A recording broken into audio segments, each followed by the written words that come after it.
Well, folks, it's that time of the year again. The time where the 2016 animes are over. Uh, and I thought this year was pretty solid overall. Really good year. I tried to make, like a few days ago, I tried to make like a winter season or a fall season overview. And that ended up being kind of bad, so I didn't, release that. But since I liked this year so much, I figured I would make a top 10 anime of 2016. Because it's, hopefully that's clickbait enough to get me some fucking views, am I right, guys? Uh, and plus, I kind of wanted to talk about some of these shows. So coming in at number 10, we have Tanaka-kun is Always Listless. Tanaka-kun is Always Listless is about a guy in high school who is very listless. And that's pretty much it uh, in terms of the plot. Now, the show is a mix between Iyashi K and just kind of your standard high school comedy. I think it does a very good job of striking a balance between those two genres. The show is a very comfy, relaxing feel that can still get, a sensible chuckle out of you. It's that kind of show, you're hanging out and you're just like, oh yes, of course. Charming. That is, yeah, I would also describe the show as very charming. A very, very likable cast of characters. Not super developed or anything. The show isn't really dramatic at all. But just their personalities are simple and just, very likable. Really just nice show. Also, it features a Karekano reference, or kind of a ripoff. Like, one of the characters is just the girl from Karekano. So that's pretty funny.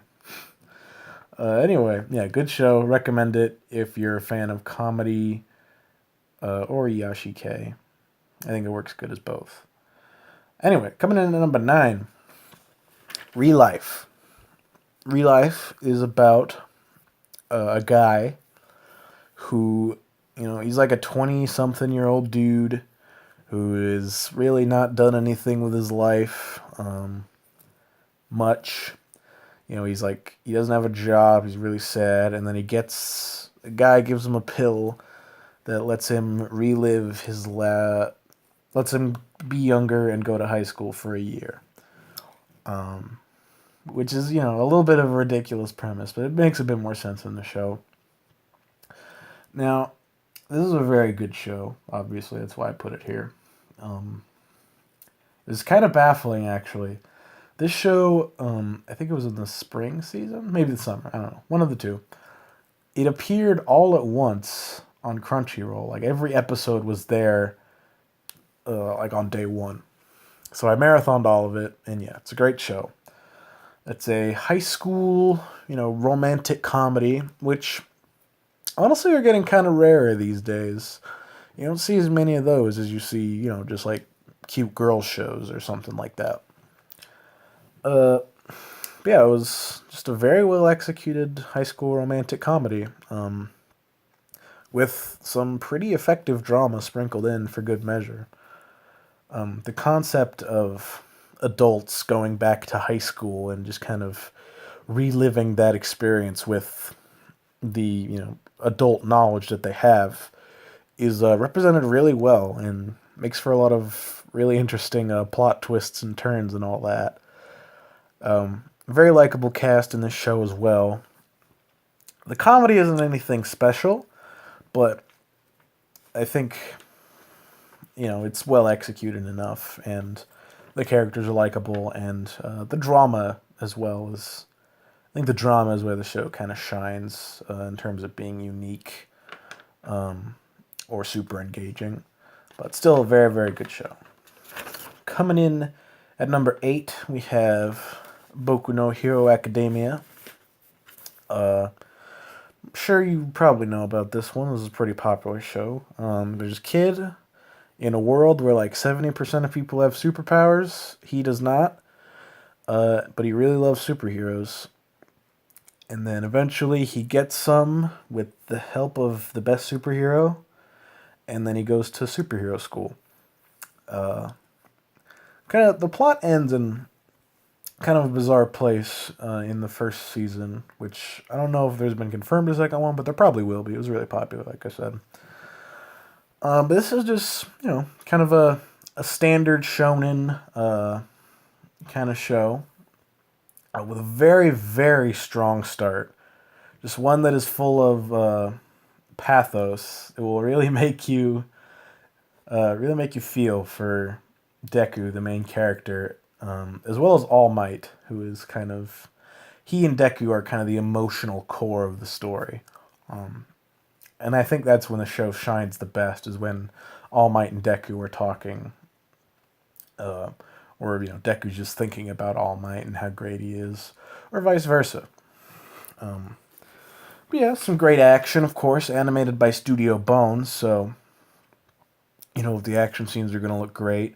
Character designs are really very stick out. Even the side characters, a lot of whom don't really get much development, have a lot of really interesting design and kind of make you more interested to learn more about them. I would say certainly the most just straight up fun show this year. Not super complicated, not super thought provoking, just a lot of fun. Very simple, very straightforward, just a very good time. Coming in at number 7, I have Sakamoto Desu ga, which, yeah. So Sakamoto Desu ga, it's about a guy named Sakamoto who is always cool. He can never do anything that isn't cool. Now, what qualifies as cool, depending on the situation, is oftentimes ridiculously hilarious. This is an over-the-top comedy that puts on a very straight face, in the same vein as like Prison School. If you liked Prison School, you'll probably like this as well. It's not nearly as over the top in its lewdness as Prison School is, but over the top in machismo and just raw charisma. Like Sakamoto, despite being a character with very little character, I guess you would say, still feels very powerful, when he's on screen, despite how little you know about him or what he's like in just like conversation or something. You still feel very drawn to him. The show does a very good job of kind of putting you, the viewer, in the other character's shoes, where you're just like, oh, what the fuck is Sakamoto gonna do now? What ridiculous thing is he gonna pull off? It's just a very funny comedy show that actually, kind of surprisingly, near the end, has some very good dramatic moments as well. Yeah. So yeah, good show. Number 6, Showa Genroku Rakugo Shinju, a show that not very many people watched. What a good show. Not the best show. I think it's a bit overrated by those who have watched it. But is, very good. The two main characters who make up the emotional core of the show, those two are very well fleshed out, very likable. Oh, I guess I didn't give a plot description. The show is set in the 60s with a guy who just got out of jail, and he's going to learn Rakugo, which is a kind of theater. And he goes to his master, and his master's like, okay, I'm going to tell you a story. And he tells him the story of how he became a Rakugo master. And to tell any more would kind of be spoilers. The whole show is a flashback, more or less. There's a second season coming up in probably like a few days. That will probably tell more of the story of the guy who got out of jail. But the whole first season is just a flashback. But it tells a very compelling story of these two dudes in early Japan. Like pre-World War II Japan, and then post-World War II Japan. That's a very self-serious drama period piece. Very moody sometimes, but very good for the most part. Again, I think it's a bit overrated by some people, because it's not a ton of fun, and there isn't really much of a side cast that I care too much about. Really just the main characters that are likable, but still very good, I would say. I guess I'm underhyping it a little bit, but yeah, I'd say definitely check it out if you like dramas or shows that don't feel very anime. And also, briefly, the Rakugo scenes where they, show you a full Rakugo play are just really interesting to watch as somebody who knows absolutely nothing about it. But anyway, coming in at number 5, we have Girlish Number. I'm going to sit up because my arm hurts. We have Girlish Number. Definitely one of them going from a kind of an overrated show to an underrated show.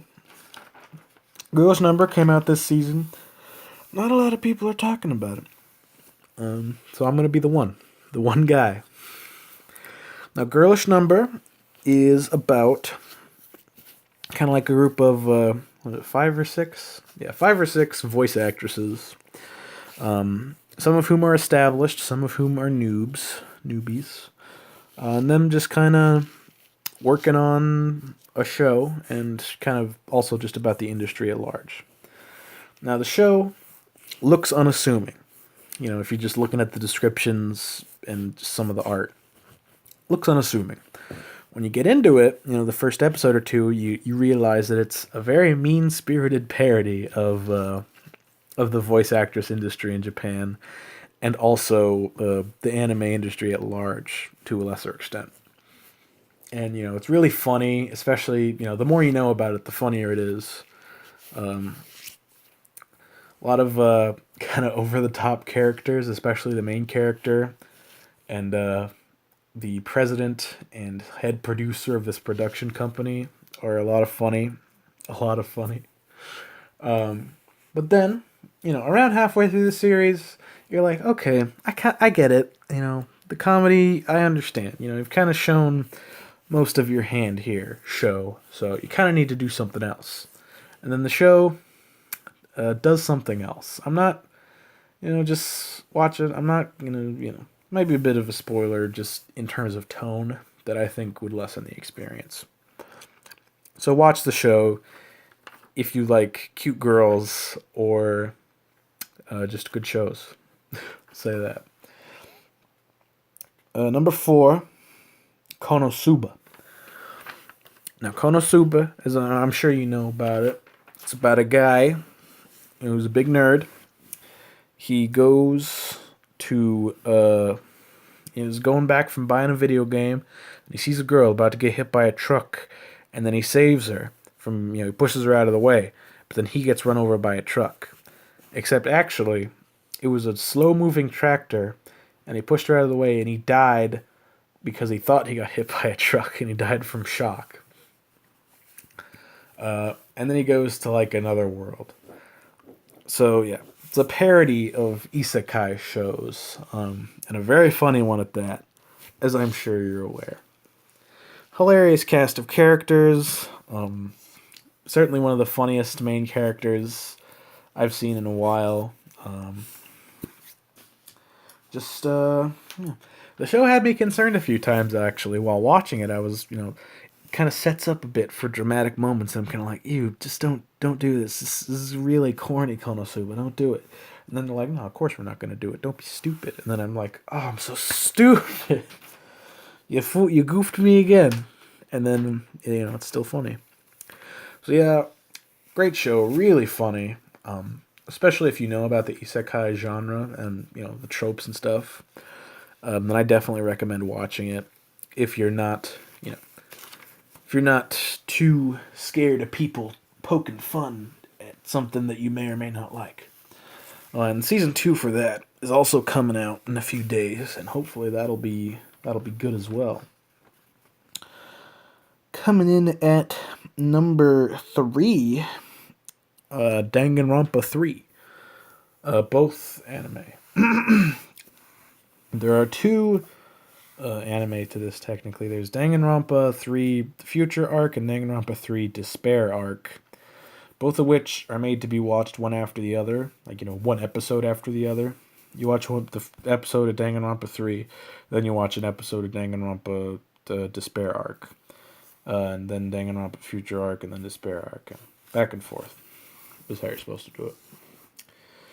And, I mean, I can't talk too much about it because the show, you have to have played Danganronpa 1 and 2 and have at least a tangential knowledge of the spin-off game, Ultra Despair Girls.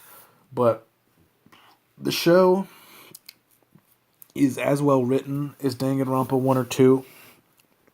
Just as engaging, just as crazy a cast of characters, just as... it's great. It's amazing, especially with how the two shows just kind of play with each other in terms of, like, thematically. It's crazy. Yeah, I feel like watching the show any other way than watching one episode of the Future Arc and then an episode of the Despair Arc. I feel like watching it any other way would just be a huge detraction to the viewing experience because it's just so entertaining, just seeing how the episodes connect.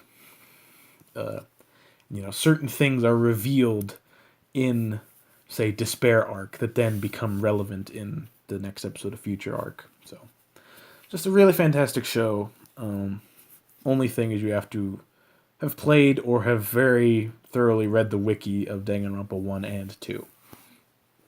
But I definitely say check that out. That show is amazing. Those shows are amazing. Number 2, okay. So these last two shows, I don't feel entirely comfortable ranking one over the other, just because I love them both so much. But I figured I'd do it just, for the sake of the format. So coming in at number 2, we have Yuri on Ice from this season. The show is about a kind of older male figure skater named Yuri Katsuki. He's like 27, I think, which is pretty old in the figure skating industry. He participated at the Grand Prix or something. I forget what it was called specifically, but it's this big. It's like the Super Bowl or whatever for figure skating. And he goofed. He messed up really bad and got in last place. And he is upset. And then basically he gets a coach who is his favorite skater. Stuff happens. It's about a guy figure skating and other people figure skating as well. And it's amazing. Every character in the show is eminently likable, I think. They all have such passion, such drive. They're all... Even most of the side characters don't honestly get a lot of screen time. But just the little bit that they get gives you enough of their personality that you feel like, you know them and that you like them and that you want to see more of them. But, it doesn't make you, disappointed that you don't see more of them because, there's more characters that you are seeing more of. So you're still, content. The animation is gorgeous. The skating scenes, which are a surprisingly large part of the show. I mean, I wasn't expecting it to be, half of the show takes place during, skating tournaments. But the skating, the choreography is gorgeous. It's expressive. But you very much feel like the skating scenes add to the characterization of everybody, main characters and side characters. The pacing also, I want to mention especially, is very good, because it's a sports anime. And pacing is kind of important. So it very much knows when to speed up with a ton of skating and character development and emotional high points, and when to kind of slow down, chill a little bit, let you kind of enjoy some time just hanging out with some of the characters. This is the only show this season that made me cry, I feel like, is also a thing to mention. So yeah, just amazing show. Can't recommend it enough if you're a fan of sports anime at all. Just fantastic, I think. Number 1 is Mob Psycho 100. I don't even know what to say. This show is about as close to perfect as you can get, I think. And in almost impossibly likable cast, both main and side. Some incredibly expressive animation. Some designs that, while, kind of simplistic, they may strike you as goofy at first. But designs that are very memorable and are very well suited to each character's personality. Some of the best, well, probably the best writing this season or this year, for sure. It's everything about it is amazing. The show, it did have me worried, I think, a little bit. I was a little bored during the last arc. For parts of it, I'm like, this could be a little bit better. But the last, like, 2 episodes completely make up for that as being some of my 2 favorite episodes of anime this year. Or Mob Psycho's last 2 episodes. But for sure, I think probably the best part of the show would be Ritsu's arc that he gets. Just seeing a character that, at first you're just like, oh, he's just like a nice younger brother. But then you get some very, very interesting and well executed development that really just fleshes him out. And then his growth after that, just, it just hits you in the gut. You're just like, wow, it's so good. The show did make me cry, unlike Yuri on Ice, but I don't feel like it's the kind of show to do that. The show, in terms of its tone, is very reminiscent of, like, Earthbound. And that's a comparison that's been made before, but I feel that it's very, very apt, and that if you like the tone of Earthbound at all, then Mob Psycho 100 you'll probably like it as much as I do. It's just great. It's 10 out of 10, and so is Yuri on Ice, I would say. But anyway, that's the list. Hope you liked the list, and I'll see you in 2017, unless I die.